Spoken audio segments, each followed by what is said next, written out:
IBM announces its quantum roadmap. I'm Tonya Hall, and joining me is Dr. Robert Sutor, author, speaker, and vice president of quantum ecosystem development at IBM Research. Welcome, Bob. Thank you. Thanks for having me back. Remind us what you do at IBM Research in the areas of quantum computing. Well, let me put IBM Research into context just a little bit. So IBM is over 350,000 people. Roughly 1% of that is IBM Research. And so while people think of R&D, this is R. And so many of these people have advanced degrees, PhDs frequently in a wide range of disciplines that somehow relate to, obviously you expect computers, and it could be hardware, it could be software. I've spent 2 stints in IBM Research. This last one, I came back after being on the business side. I led the mathematical sciences department, except that about 4 years ago, I realized that we were really getting serious about the quantum computing program, which combined physics, mathematics, and computer science. And it looked like an awful lot of fun to me. And so I gravitated myself career-wise over toward that. And so I think one way of describing what I do is I have years of business experience as well as years of being a leader in IBM Research on the science side. And so I try to bring these together to help in whatever way I can to accelerate what we're doing within the quantum program. Well, I can't imagine you staying away from anything fun, Bob, considering who you are. So, speaking on that, IBM just announced their roadmap for quantum computing. Tell us about it. Well, so we've announced a roadmap which says that in 2023, by the end of 2023, we expect to have a quantum computer with over 1,000 qubits. Now, there's something very interesting about roadmaps. Anyone can say, hey, we're going to do this in the future. And, well, does anyone ever remember? That's what they said they're going to do. But you have to have a roadmap that is technically believable. So what backs up your saying that, as we did, well, next year we'll have a quantum device with over 100 qubits, then over 400 qubits, then over the next year over 1,000 qubits, eventually with the goal of getting to 1,000,000 qubits. There are many things that have to go into it, but our proof is what we've done before. Our ability to consistently make more and more powerful and larger quantum computers. So it's given us enough confidence to say we believe we can tackle the science, we can tackle the engineering, so that at that schedule, we'll be able to accomplish those things. As IBM scales up the number of qubits, what happens then to quantum advantage? So quantum advantage is the point where quantum computers can do significantly better than what classical computers can do alone. And also to be clear, when I refer to a quantum computing system, it really is classical systems plus quantum computers. You know, they work together as systems. There's storage, there's memory on the classical side and things like this. So quantum computers themselves are not going to completely replace classical computers. They will work together. So think of it as, what are the problems that are intractable? We just cannot do today with classical computers. But with the addition of large enough quantum computers, we'll be able to make some headway and actually do things that we thought were impossible, or frankly, were never going to be possible with just classical systems. Now, what this does is, of course, you have to have a large enough and a powerful enough quantum computer. For a long time, 50 was a magic number for quantum computing, where we felt there was going to be this threshold. Well, we have surpassed this, others have surpassed this. We, on September 1st, released a 65 qubit machine. The next really big target is 1,000, because then we can start thinking about error correction and fault tolerance and start to do at least the beginnings of some of the classical algorithms that people have been devising over the last few decades. So I guess I would phrase it this way, is that once we get to 1,000 qubits and have the technology to push even higher than that, people can make very serious assaults on trying to get to quantum advantage, at least initially in some special cases. So, speaking of that, do you Hmm. find that as the quality of the qubit increases, that it takes less of them to do the same work? No, it's not that you can use fewer qubits. It's that as the quality of the qubits, and here, to be honest, that's a very vague statement.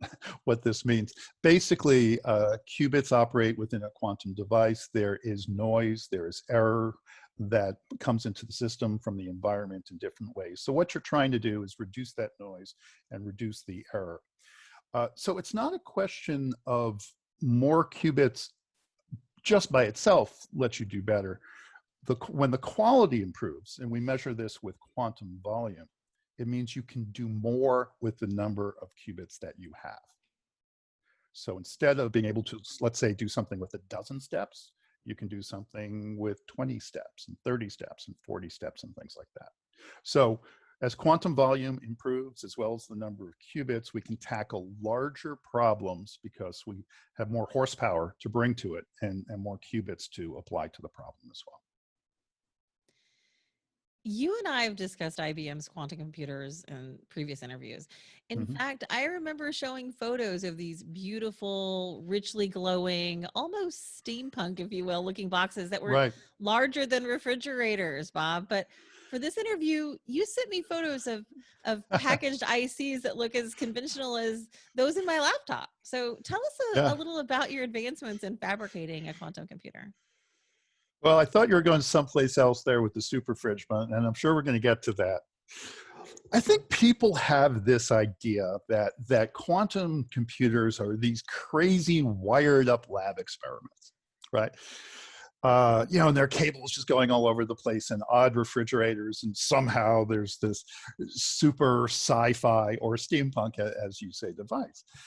But a big part of the advancement is everything we've known to come and expect in fabrication. These are chips. They have to fit on circuit boards. They have to fit within a computer system regarding the electronics, the microwave control, and things like this. They have to be reproducible, right? We don't just make one chip and hope for the best.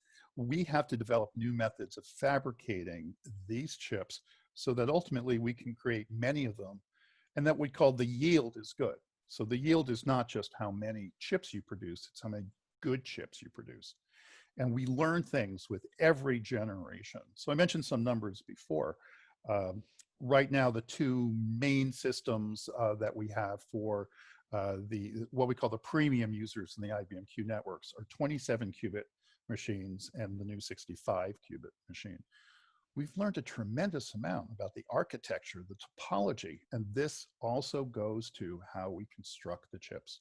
So yeah, the 65 qubits Hummingbird, it looks like a beautiful square golden chip, and it even has a little picture of a hummingbird on it. So we're not in wild experimental Kansas anymore, as far as these chips go. So the steampunk super fridge is towards Yeah. the end of the roadmap, right? I mean, talk about that. Yeah, so for people who have seen photos of our what we call the superconducting transmon qubits, these have to be kept close to absolute zero. In fact, 0.015 degrees Kelvin. Outer space is about 2.7 degrees Kelvin. So it's much colder than outer space. Now, we have largely tackled this problem. It is not, if you will, hard to keep things that cold, and you can get off-the-shelf technology to do that. That is one of the innovations that the industry has done over the last decade or so that has enabled us to really make these quantum computers. Now, the fridges, which is short for dilution refrigerator, which has to do with the method of cooling, the big ones we have now, they're maybe 4 feet tall and 2.5 feet wide. They look like upside down white canisters, basically, and the quantum device is there at the very bottom. And inside there's cooling and there's electronics. And if you've seen the photos, the chandelier, if you will. So we have right now, as I mentioned, 65 qubits in one. And we believe we can fit 127 qubits in there. And we believe we can fit 433 qubits in there. Now, they're not exactly the size, they won't be the size they are now because miniaturization is a natural part of developing hardware. So we have already come up with ways of using fewer cables. Over time, qubits will get smaller and smaller and smaller, along with the error rates of these qubits. So we will be packing more and more qubits into these fridges that we have. But we will reach a limit. You know, there's just so much you can do here. And so we have started to build what we call the super fridge. We had our ACE marketing people get together in that name. No, I'm joking. It was the technical team. And I was trying to think of you, Superman, super bad, super fridge. I don't know. It's a really big dilution refrigerator or freezer. So instead of being about 4 by 2.5, this thing is 9 feet tall. And it is about, I haven't been able to physically see it, but I've seen the photos. Let's say it's about 5 feet across. And either when we get to 1,000 qubits, or maybe soon thereafter, we may be able with miniaturization cram 1,000 into the smaller ones, but we'll definitely need something larger. And so here, I want you to think about this transition happening, say between now and the end of 5 years from now. So as we get to 1,000 and beyond. You see the quantum chips now. I then want you to think of quantum motherboards. So more things that have to exist at close to absolute zero. All of these refrigerated, or freezers really, are circular, they're cylindrical, right? So unlike the motherboard in your computer, they're round motherboards. And we will pack a certain number of qubits on that, and they will talk to each other, and we will talk to them from the outside, both from the top and the bottom, right? And that's new and different. And then we'll think of start layering these, stacking them. So if people think of an old style hard drive, you know, not the solid state ones we have now, where there were platters, disks that you know you would store information on, we could imagine having multiple stacked quantum motherboards. And through this and continued innovation, we will cram more and more and more into those, and we will get eventually thousands and thousands and thousands of qubits at some schedule. We haven't announced that part inside this super fridge. And that's how we're going to do it. Okay, Bob, how do IBM's quantum accomplishments translate into real world benefits for the typical business leader trying to hit next quarter's numbers?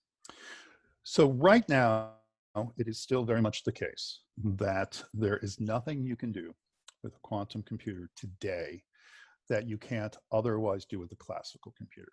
Now, there are some things related to randomness that our partner, Cambridge Quantum Computing, did.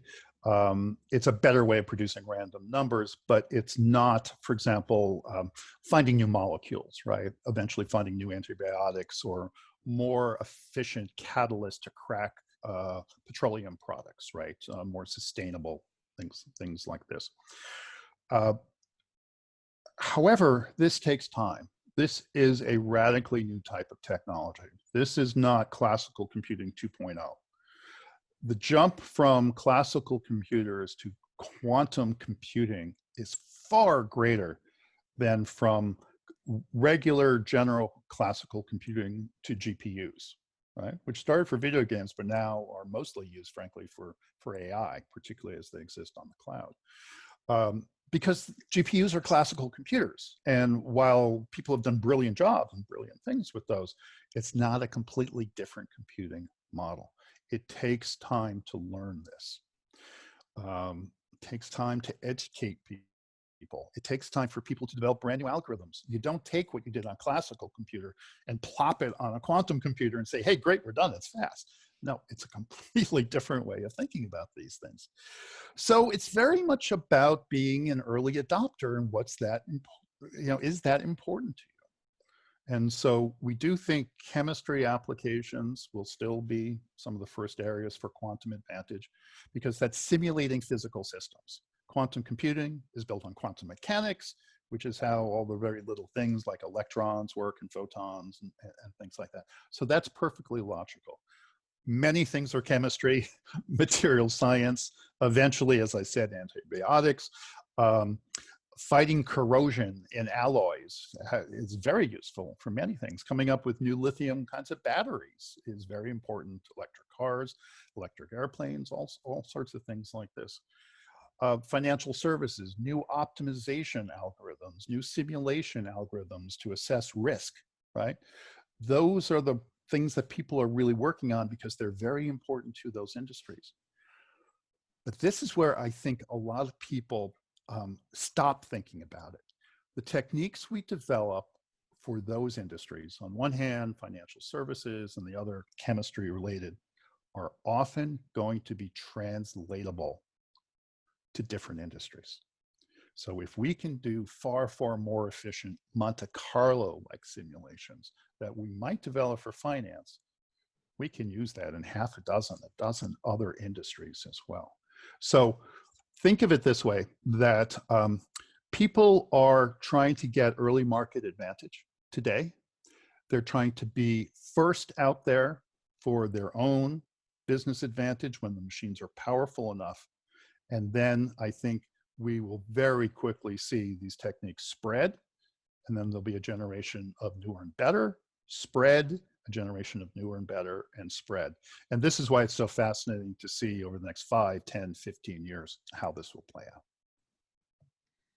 Dr. Robert Sutor, author, speaker, and vice president of Quantum Ecosystem Development at IBM Research. Robert, thanks so much for joining us and giving us the latest update on quantum computing at IBM. If somebody wants to connect with you, what's the best way they can do that, Bob? Well, the best way is probably on LinkedIn. I am on Twitter as Snarky Android. It's a long story, but if you want to just look for Robert Sutor on LinkedIn, I'm always happy to connect with people and answer questions about quantum as well. Okay, we're gonna have to get that story the next time then. Okay. Thanks again for joining us, Bob. My pleasure.